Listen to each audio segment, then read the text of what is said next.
Good evening all of you. आज शनिवार आणि शनिवारी काय मार्केट बंदच असतं, पण तरी सुद्धा आपण एक आठवड्याचा अनालिसिस म्हणून एक व्हिडिओ शूट करण्याचा प्रयत्न करत आहोत.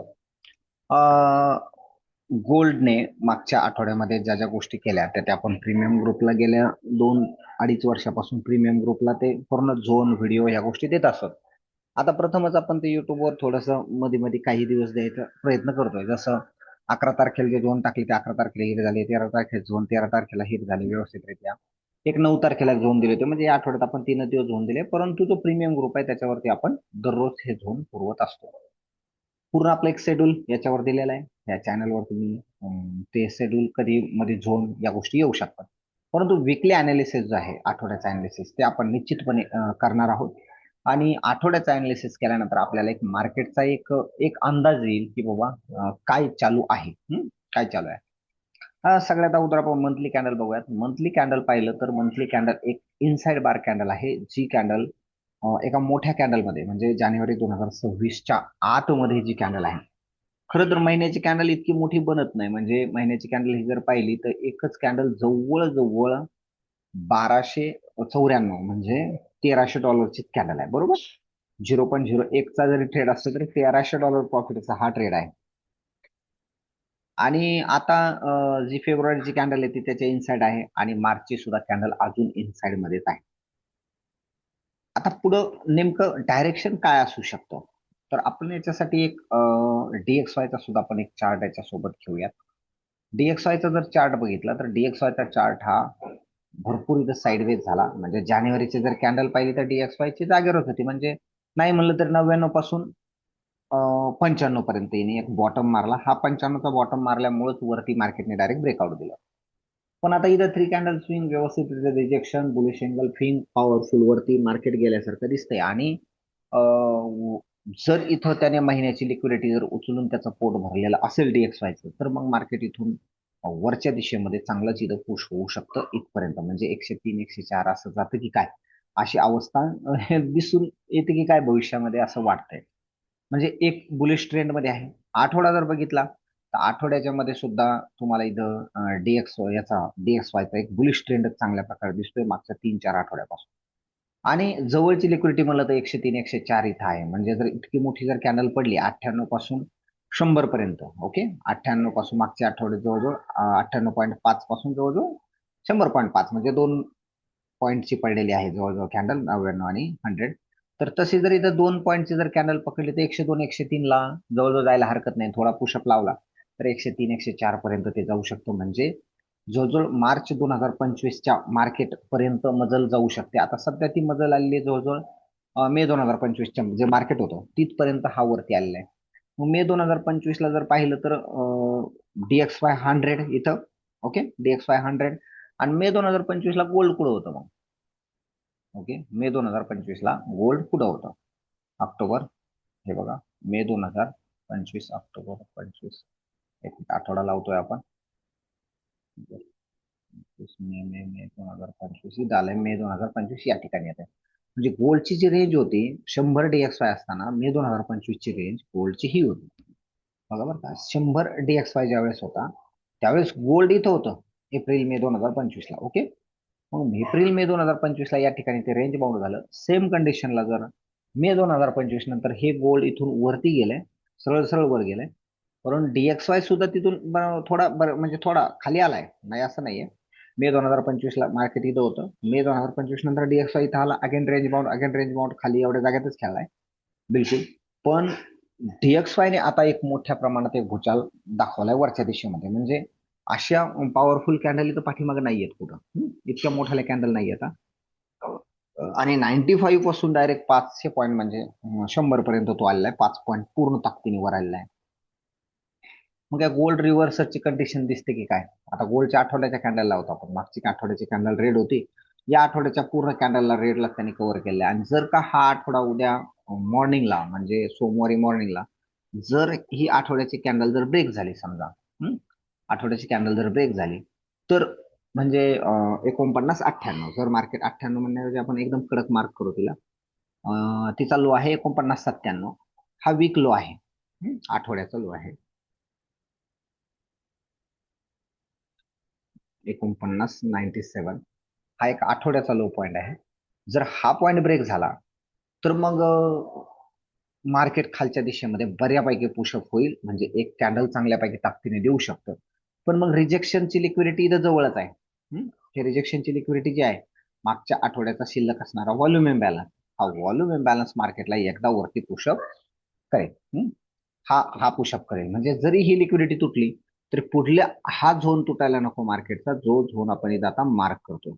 एक आठवड्यामध्ये आपण तुर्तास एक आठवड्यापुरताच विचार करू. जर समजा एक आठवड्याच्या आतमध्ये एवढं मोठं मार्केट पडलं, आपण किती पॉईंट पर्यंत विचार करूयात, तर खाली आपण फार तर फार 200 करून चालणार नाही, 300 350 400 पॉईंट पर्यंत विचार करावा लागेल. म्हणजे ही जी लिक्विडिटी व्हॉल्यूम इम्बॅलन्स, या व्हॉल्यूम इम्बॅलन्सचा सुद्धा विचार करावा लागेल. जर मार्केट इथे 49.18च्या आसपास, म्हणजे 49.15च्या आसपास जर थांबलं नाही, जर 49.15च्या आसपास जर मार्केट थांबलं नाही, तर मग मात्र आपल्याला पुढच्या लिक्विडिटीच्या दिशेने बघावं लागेल. ती लिक्विडिटी म्हणजे इथली व्हॉल्यूम इम्बॅलन्स. ही शूटिंग स्टार जी कॅन्डल पडली, या कॅन्डल नंतर मार्केट डायरेक्टली वरच्या दिशेमध्ये इथून पण पुशअप चालू बघा. ओके, आता हा एक झोन आपण मार्क करतोय. ओके.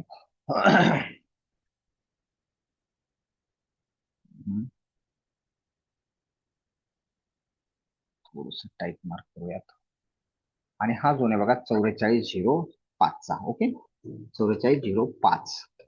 हा सुद्धा एक वीक लो आहे, पण वीक लो म्हणण्यापेक्षा याला फेब्रुवारीचा लो मी असं म्हणतो, फेब्रुवारी लो म्हणतो. फेब्रुवारी कारण त्याच्या अगोदरची कॅन्डल जानेवारीची, म्हणजे याला फेब्रुवारी लो म्हणतो फक्त. Feb 2026 low. लो. ओके, हा लो ब्रेक होणं त्यापेक्षा घातक आहे. आणि इथं लो होण्याचं कारण बी तसं होतं की इथं ऑर्डर फ्लो पण होता आणि बीपीआर पण होता, बॅलन्स प्राइस रेंज पण होतं, त्यामुळे या ठिकाणी ते मार्केट ब्रेक झालेलं आहे. याचा मिडल पॉईंट जर बघितला तर तो 46.18ला येतोय. 46.18ला येतोय, म्हणजे व्हॉलॅटिलिटी बघा 49.15 पासून डायरेक्ट 46.18. आपण याला बी 15च करू, 3 पॉईंटचं तरी काय, 49.15. ओके, म्हणजे इथंच डायरेक्ट 46 पासून 49 धरलं तर हेच 300 पॉईंटचा जवळजवळ डायरेक्ट या कॅन्डलचा मिडल पॉईंट तर नेक्स्ट कॅन्डलचा मिडल पॉईंट असं दिसतंय. मंथली कॅन्डल आहे पाहिली आपण की एक पॉवरफुल सेल कॅन्डल आहे. मागच्या महिन्यात जर लिक्विडिटी घ्यायची ठरवली तर मागच्या थर्ड कॅन्डलला लिक्विडिटीला येत असतं मार्केट, त्यामुळे इथे एक तर हा झोन किंवा हा झोन, या दोन झोनला मार्केट टार्गेट करू शकतं. आणि हे टार्गेट केल्यानंतर मग मात्र पुढल्या दिशेत मार्केट पुशअप होईल. समजा असं झालंच की मार्केट वरच्या दिशेत गेलं तर वरती बीपीआर आहे, या ठिकाणी बीपीआर हा वरचा एक सेलिंग झोन इथं काम करतो आहे. वरती एक सेलिंग झोन काम करतोय, त्या पण सेलिंग झोनला आपण मार्क करून ठेवूया. 52.81, 52.81 हा बीपीआर हाय आहे. ओके, बीपीआर हाय आहे. आणि विशेषतः लो ज्या कॅन्डल आहेत, ज्या महिन्याच्या कॅन्डल आहेत, त्या महिन्याच्या कॅन्डलचा हा पॉइंट आहे. आपण याला आठवड्यावर ट्रान्सफर केलं तर आठवड्यामध्ये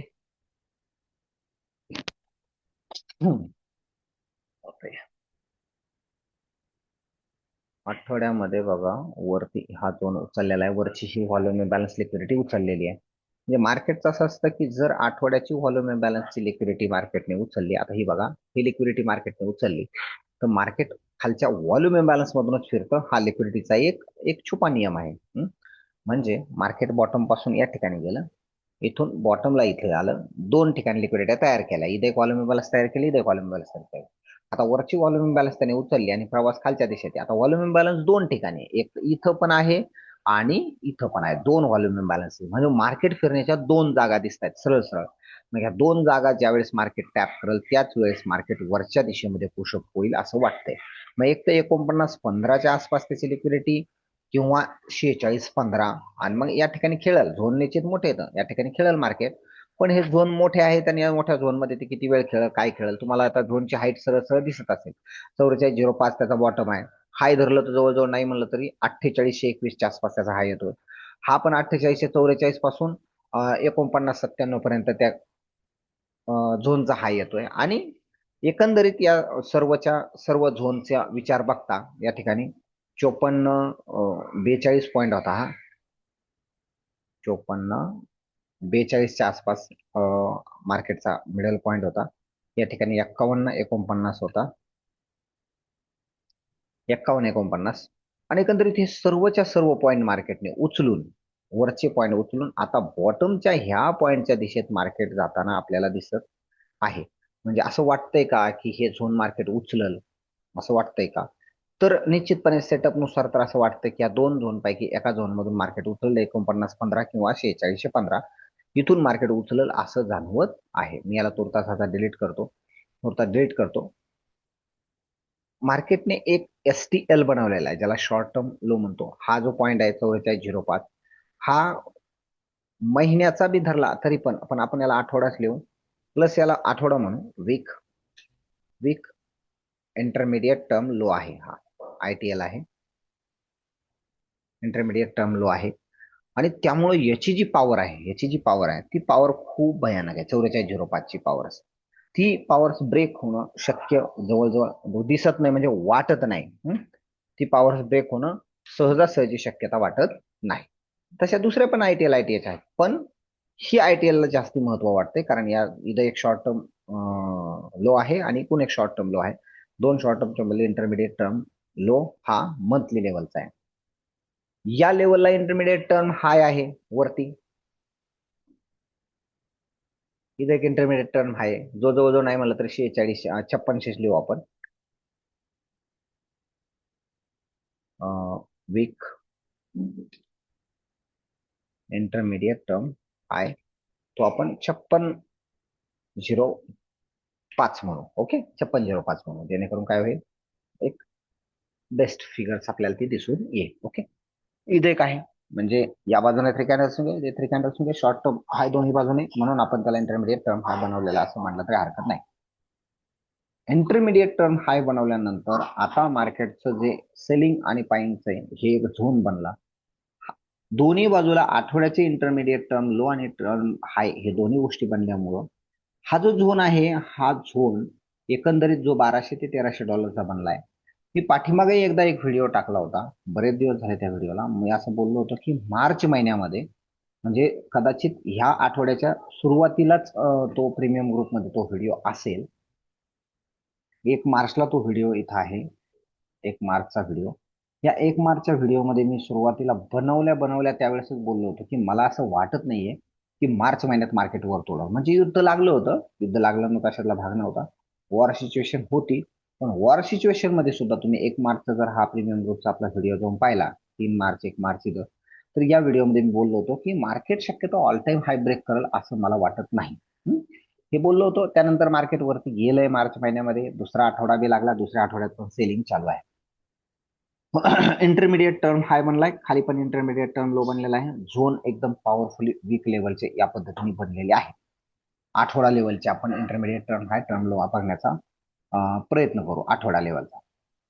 त्याने काय होईल, अजून आपल्याला एक वेगळे पॉईंट जवळचे मिळतील, जे आता एकदम हाय लेवलचे मिळेल त्याच आपल्याला अजून जवळचे पॉईंट थोडेसे मिळतील. आणि मग जवळचे पॉईंट मिळाले की त्यामध्ये आपण थोडंसं अजून काम करण्याचा प्रयत्न करू. ओके, आपण लॉक करू द्या मला एकदा.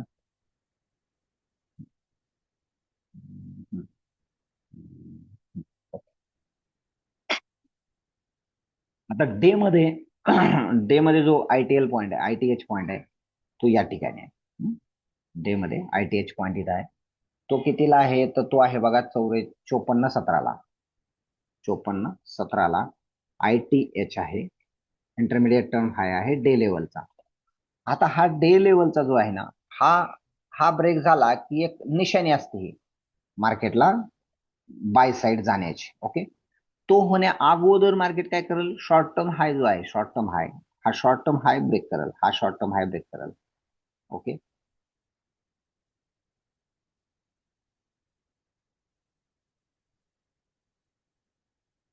ओके, याला मी झोन मध्येच घेतो.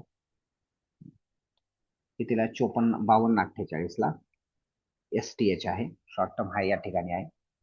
दोनही पॉईंट आपण डे लेवलचे येतं, विशेषतः डे टाकू, तिथं डे लेवल टाकू. ओके, ही ब्रेक, नंतर ही ब्रेक. तुम्हाला एक असा पॉईंट मिळाला याच्यातून की कुठून मार्केट आपण समजावं की सेल होईल की बाय होईल. ओके, डे लेवलला आलो आपण. डे लेवलला या ठिकाणी जर आलं तर या पॉईंटच्या बाजूने जर थ्री कॅन्डल्स इथं ठिकाणी आणि डे लेवलचा आयटीएल पॉईंट इथं बॉटमला आलेला आहे, त्यानंतर वरती गेलं तर डे लेवलचा या ठिकाणी पॉईंट तयार होत नाही. इथं इथून थ्री कॅन्डल्स या बाजून थ्री कॅन्डल्स इथं डे लेवलचा एक आयटीएल पॉईंट इथं तयार होतोय बघा. 48 आयटीएल डे लेवल 48 44 45 म्हणतो मी. ओके, डे आयटीएल या ठिकाणी एक आहे. म्हणजे एक जबरदस्त पॉईंट म्हणजे 48-45 मार्केटचं ब्रेक होणं थोडंसं मुश्किल आहे. का? डे आयटीएल आहे आणि डे आयटीएल ब्रेक झाला की समजायचं मार्केट मग क्रॅशच झालं. आलं, मार्केट मग क्रॅश झालेलं आहे. ब्रेक होईल का? शक्यता तर एक तशी वाटते, जसं डेचा हाय या ठिकाणी मानला आपण, तर मार्केटने डे लेवलला एक आयडीएम केलेला आहे. विशेषतः दोन्ही पण, म्हणजे याला आपण आयडीएम पण म्हणू आणि विशेषतः याला आपण एसटीएल पण म्हणू. ओके, शॉर्ट टर्म लो पण म्हणू. दोनही मार्केटने काय केले, दोनही पॉईंट मार्केटने काय केले, ब्रेक केले. ओके, मार्केटने दोनही पॉईंट काय केले, ब्रेक केले. पॉईंट ब्रेक झाल्यामुळं, दोनही पॉईंट ब्रेक झाल्यामुळं मार्केट वरच्या दिशेत गेलं. वरच्या दिशेत गेलं, त्याला थोडंसं आता कडक मार्किंग येत आहे बघा, एक मिनिट. ओके,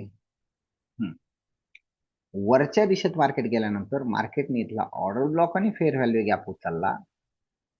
हा ऑर्डर ब्लॉक आणि हा फेअर व्हॅल्यू गॅप इथला उचलला, त्यामध्ये टच केलं, म्हणजे मिडल पॉईंट पर्यंत नाही आलं 32-33 पर्यंत, पण 52-34 पासूनच मार्केटने काय केलं, एक रिव्हर्स पॉईंट मारला आणि रिव्हर्स दिशेत सुरू झालं.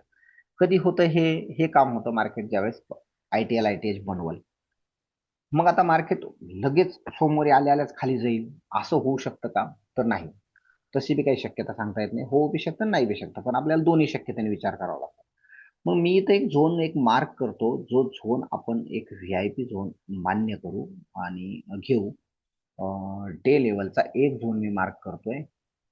ही एक इनसाइड बार कॅन्डल आहे आणि त्या इनसाइड बार कॅन्डललाच एक एफजी आणि ऑर्डर ब्लॉक ओव्हरलॅप झालेला आहे. हा एक पॉइंट मी इथं सरळ सरळ बारीक भाषेमध्ये एकदम त्याला निळा रंग करतो याचा, ब्ल्यू. ओके, आणि या ब्ल्यू पॉइंट मध्ये मी तो झोनचा पॉइंट लिहितो. 51-82 ऐवजी म्हणतो 51-85 किंवा 51-80 म्हणू याला. 51-85. ओके, प्लस मायनस 4-5 पॉईंट पकडून चालायचं. हा 51-85 म्हणजे सरळ सरळ 49 पासूनच 51-49 पासूनच सुरू झाला 85 पर्यंत. हा जो 300 पॉईंटचा झोन राहील ना, हा मार्केट घेण्याची दाट शक्यता आहे. दाट शक्यता आहे. पण त्यात असं झालंच की समजा 52-48 जर ब्रेक झाला, इथला एसटीएचचा पॉईंट आहे बघा 52-48, हाच समजा ब्रेक झाला तर काय करायचं? तो मार्केट सरळ सरळ समजून जायचं की मार्केटची दिशा वरच्या दिशेत आहे, खालच्या दिशेमध्ये नाही. आपल्याला सगळ्यात जवळचं लक्षण कोणतं आहे? एक तर 51-50 ते 51-85 पासून मार्केटने आता सेल व्हावं. सेल व्हावं. मग मी काय करतो, सरळ सरळ हा झोन एक डिलीट करतो आणि इथंच एक टाईप करतो वाक्य 51-50 टू 51-85. हा काय आहे? स्ट्रॉंग सेल झोन आहे. इथून सेल मिळणार आहे. ओके, सेल मिळणार आहे, सेल मिळणार नाही याच्यातला काही प्रश्न नाही. इथून एक सेल मिळणार आहे आपल्याला. परंतु हा सेल घेण्याच्या आधी मार्केटने जर असं वाटलं मार्केटला की 52-48 मार्केटने जर ब्रेक केलं, तर हा एक टाईट एसएल असेल. हा काय असेल? Tight SL. हा एक बिग ट्रेड आहे बघा, हा एक मोठा ट्रेड आहे, हा एक एसएल पॉइंट आहे मार्केटचा.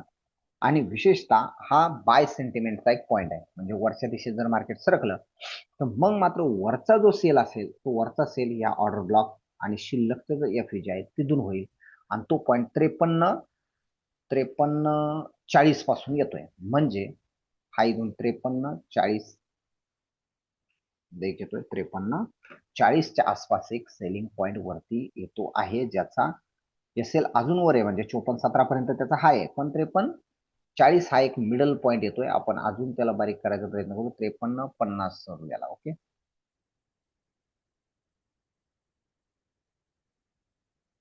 65. ओके, हा एक झोन आपण तयार केला, एक सायकोलॉजिकल विचार करून एक झोन आपण इथं बनवलेला आहे. ओके, वरती बॉटमला इथं बीपीआर आहे, सरळ सरळ बीपीआर मध्ये दिसतं आपल्याला 49, 20-25च्या आसपास, 49-15च्या आसपास हा झोन बनलेला आहे. जर याला टॅपच करून गेलं तर मग झोनला टॅप करून गेलं तर ते झोनची हाईट पण इथं विचारात घ्यायची आहे आपल्याला. ओके. द बॉटमचे झोन आपण मुद्दाम म्हणून आयटीएल जो डे पॉईंट आहे 4845 म्हणजे सहसा 4850, याच्या खाली मार्केट एक स्ट्रॉंग सेल आहे म्हणून आपण खाली बाय सध्या सुचवत नाहीत. का सुचवत नाहीत? कारण इथं आपल्याला या फंदात पडायचं नाही सध्या. ओके, मग याला काय करू आपण, तुर्तास डिलीट करू. लक्षात आलं? याला तुर्तास डिलीट करू. का का कारण याच्या खाली मार्केट गेलं तरचा विषय आहे पुढल्या. मग आपण काय करू, एक करू, झोन ठेवून देऊ, काय हरकत नाही. ओके, झोन राहील, पण याच्या खाली आपण विचार करत नाही सध्या. इथपासूनच एक विचार करतोय, जर असं झालंच पुढल्या आठवड्यात तरचा विचार आहे. ओके, मग दोन गोष्टी आल्या आपल्याला. अजून काही राहिले का या भागात एकदा बघा. हा एक रिजेक्शन झोन आहे. रिजेक्शन झोनचा मिडल पॉईंट धरला तर 42च्या आसपास आलाय आणि ओके, तो पण कव्हर झालेला आहे. आता मी H4 वर येतोय. H4 ची लिक्विडिटी येतोय. आयटीएल आयटीएच पॉईंट तुम्हाला समजले सर्व सर्व. आता H4 मध्ये हा सरळ सरळ एक आयटीएल पॉईंट आहे, भरला इथून वरती जाऊन मार्केट सेल झालंय. आता मार्केटचं डायरेक्शन काय असलं पाहिजे?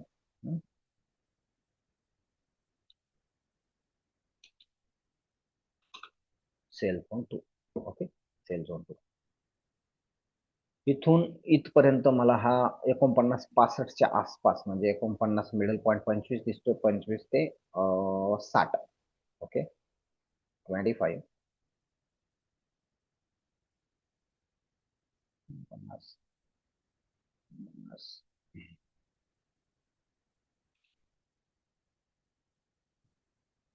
हा एक मोठा झोन आहे. म्हणजे इथपर्यंतची ऑर्डर फ्लोच आहे. ऑर्डर फ्लो मधून बी गेला तरी ऑर्डर फ्लो मधून वर सरकू शकतो, पण 60 पर्यंत आपण याला गृहीत धरलं. मिडल पॉईंट त्याचा 25 पासून येतोय, 15 पासून पकडलाय तर त्याला 25 टू 25, 25 टू 60. हा एक इथे बाय झोन आहे. त्याचा बॉटम 4845 म्हणजे मोठा आहे. मोठा आहे कारण कॉल एका मोठ्या लेवलला आहेत, झोन एका मोठ्या लेवलला बनले, वेगवेगळ्या लिक्विडिटीच्या आधारावर बनवलेले आहेत. मी झोनला थोडं पुढे घेतलंय फक्त दिसावं म्हणून. ओके, आपण झोनला थोडं पुढे घेतोय आणि याला कलर आता सेल देतो. ओके, आता मार्केटने काय करावं अपेक्षित आहे? पहिलं तर मार्केटने आता आपण H4 मध्ये आपल्याला सगळ्यात म्हणजे महत्वाचं आयडीएम वगैरे ते राहतं. परंतु आता इथं एक हाय पॉईंट आहे, बॉटमला डायरेक्ट मार्केटला चेंज ऑफ कॅरेक्टर, खाली बॉस आहे, मध्ये हे सारं मायनर स्ट्रक्चर आहे, मिडल स्ट्रक्चर आहे. म्हणून त्यामध्ये H4चं स्ट्रक्चर शक्यतो मार्क होत नाही. फक्त आपण एक शॉर्ट टर्म, हाय शॉर्ट टर्म लो आणि इन्व्हेस्टमेंट या गोष्टी घेऊ शकतो. पण आता मार्केटचं एकंदरीत मार्क झाल्यानंतर काय दिसत आहे? सरळ सरळ मार्केट इथून इथं सेल झालंय, अगेन वर गेलंय, अगेन खाली येऊन इथून एक मार्केटने बाय पॉईंट देणं अपेक्षित होतं, कारण इथे एक चांगला भाग बॅक केला, परंतु इथं येऊन थांबलेला आहे. अपेक्षा जरी केली तरी वरच्या ह्या सेल झोनची एक अपेक्षा आपण करायला पाहिजे. 52, 53, 55च्या आसपास इथं मार्केट येईल. 55-56च्या आसपास आल्यानंतर इथून मार्केट एक सेल होईल. म्हणजे रिजेक्शन पॉईंट जर म्हणला तिथं 55च्या आसपास, नंतर असं वाटतं की जर खाली आलं तर या पॉईंट पासून त्यांनी बाय व्हायला पाहिजे. पण हा जरी पॉईंट ब्रेक झाला तरी मग इथून आपण 4845च्या खाली आपण नवीन व्हिडिओ बनवणार. त्यावेळेस आपण तो आयडीएम वगैरे तो सेटअप वेगळा राहील. 4845च्या खाली शक्यतो मार्केट जाईल असं मला सध्या तरी पुढल्या आठवड्यात जाणवत नाही. जाण्याच्या अगोदर मार्केटला पाठीमागची लिक्विडिटी घ्यावी लागेल. मग लिक्विडिटी घेताना मार्केट पहिल्यांदा इथं येईल. समजा इथून वरती हा एक रिजेक्शन पॉईंट आहे 510506, बरं का, लक्षात ठेवा. 51010506 रिजेक्शन पॉईंट म्हणजे स्कॅल्पिंग पॉईंट. वरती गेलं हा एक सेल पॉईंट आहे 51-55च्या आसपास, 55-56 लगेच 60, 70, 78 पर्यंत तो आहे. मग इथं व्यवस्थित 3 कॅन्डल स्विंग बनला की नंतर मार्केट खाली येईल. मग हा बाय घेईल. इथून एक चांगला बाय मार्केट देईल अशी मला आशा आहे. आणि वरच्या झोनमध्ये 53, 35, 36च्या झोनमध्ये जर मार्केट गेलं तर इथून एक चांगला सेल पॉईंट आपल्याला मिळेल. पण हा जो सेल आहेत वरले, पहिलं बाईंगचं आणि सेलिंगचं लक्षण समजावून घ्यायचं. बाईंगचं लक्षण जर मार्केटने 52-48 ब्रेक केलं तर मार्केट बाय साईडला चाललंय म्हणून समजायचं. त्यावेळेस मार्केट 52-48 ब्रेक करल. 52-48 ज्यावेळेस मार्केट ब्रेक करल त्यावेळेस मार्केट एकदा खाली येईल. खाली येऊन बाय करल आणि मग वरच्या या झोन मध्ये जाईल, सेल झोन मध्ये. ओके, 52-48 जसं ब्रेक होईल तसं ध्यानात ठेवायचं, खालची लिक्विडिटी पकडणे आणि वरच्या दिशेत बायला बसणे. ओके, वरून इथून सेल होईल. सेल झाल्यानंतर वरती अगेन एकदा वर जाऊन डबल बॉटम चांगला सेल होऊन नंतर हा उचलायला बसला. फायनली काय तर हे एक व्हीआयपी झोन आहेत. आता मी तुमच्या समोर जे मार्क केलेत हे व्हीआयपी झोन आहेत. VIP zone of this week. आणि हे तुमच्या आठवडाभराचं प्रॉफिट सहजरित्या काढून देऊ शकतात. आठवडाभराचं प्रॉफिट अगदी सहजपणे तुमचे ते हे झोन तुम्हाला मोकळं करून देऊ शकतात आठवडाभराचं प्रॉफिट. त्यामुळं असा काही विषय नाही. फक्त शांतपणे तिथं 3 कॅन्डल स्विंग, पॅटर्न्स वगैरे तुम्ही जे जे नॉलेज वापरले किंवा जे जे तुम्ही आतापर्यंत शिकलात, त्या गोष्टी वापरून तिथं करणं अपेक्षित आहे. क्लासवाल्यांना तर निश्चित ते माहिती आहे, क्लासवाले वापरतील. पण इतर जे आहेत या इतरांनी सुद्धा त्या गोष्टी थोड्याशा लक्षात घेणं अपेक्षित आहे. ओके. आता मी काय करतोय, हे झोन तुमच्या समोर शेअर केले, मार्किंग बघितलंय. मला हा एक बाय झोन दिसतोय, हा एक सेल झोन आहे, वरती एक सेल झोन आहे. सेल पॉईंट कोणते कोणते येतं, मी 5105 एक सांगितलाय, दुसरा 5556 एक सांगितलाय. नंतर जर 48 ब्रेक झाला तर 53 35 53 65 शिवाय सेल करायचं नाही. खाली बायाला तर 49 25 ते 60च्या दरम्यान 3 कॅन्डल स्विंग एच फोरचं म्हणल्यानंतर बाय करायचं आहे. त्याच्या खाली जर 48 45च्या खाली मार्केट आलं तर सरळ सरळ ट्रेड बंद करायचे, ट्रेड थोडं थांबायचं आहे. कारण मार्केट मोठ्या प्रमाणात मोठमोठ्या कॅन्डलने सेल होऊ शकतं. ओके, सेल होऊ शकतं. आणि मग जर वरचा हा झोन जर ब्रेक झाला तर आपण इथं सुद्धा थांबणार आहोत. हा जर ब्रेक झाला वरला, समजा 54-17 जर सरळ सरळ ब्रेक झाला तर आपण इथं सुद्धा सरळ सरळ ट्रेडिंग स्टॉप करणार आहोत वरती 54-17ला आठवड्यामध्ये. ओके, मग खालचा जो पॉईंट आलाय, एक मिनिट, याला मी आता डिलीट करतो. डिलीट. 54-17ला अशी लाईन मारून घेतो एक.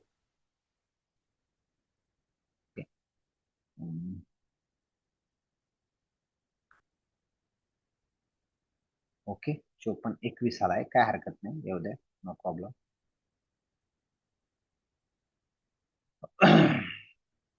इथे करतोय मी डे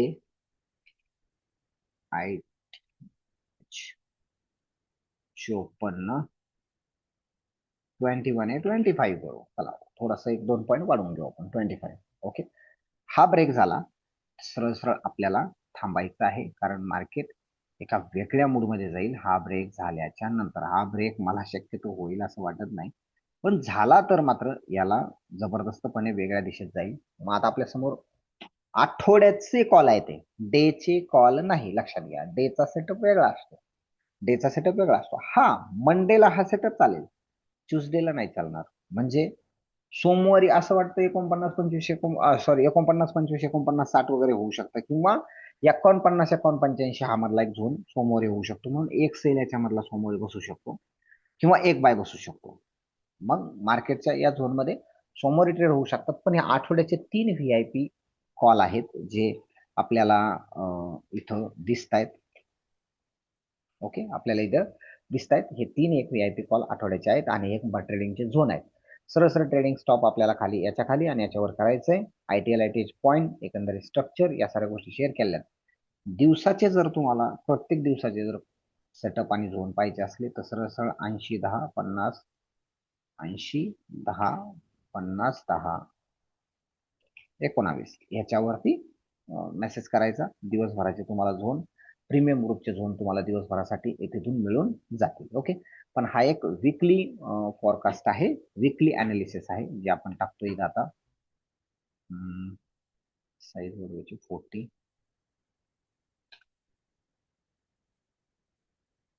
XAUUST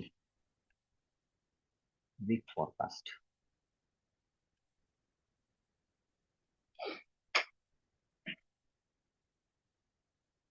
आणि तो वीक फॉरकास्ट कॉल कुठपासून आहे, 16 to 20. Okay, 16 to 20 March 2026. चला, हे आपण इथे एक अनालिसिस दिलेलं आहे. 32 करतो मी याला, अजून थोडं छोटं करावं का, काही आवश्यकता नाही. ओके, काही आवश्यकता नाही. हा जो फोटो आहे आणि या ग्रुपचे याचं तुमच्या याच्यासोबत शेअर होईल. ओके, चलो, गुड लक, थँक्यू.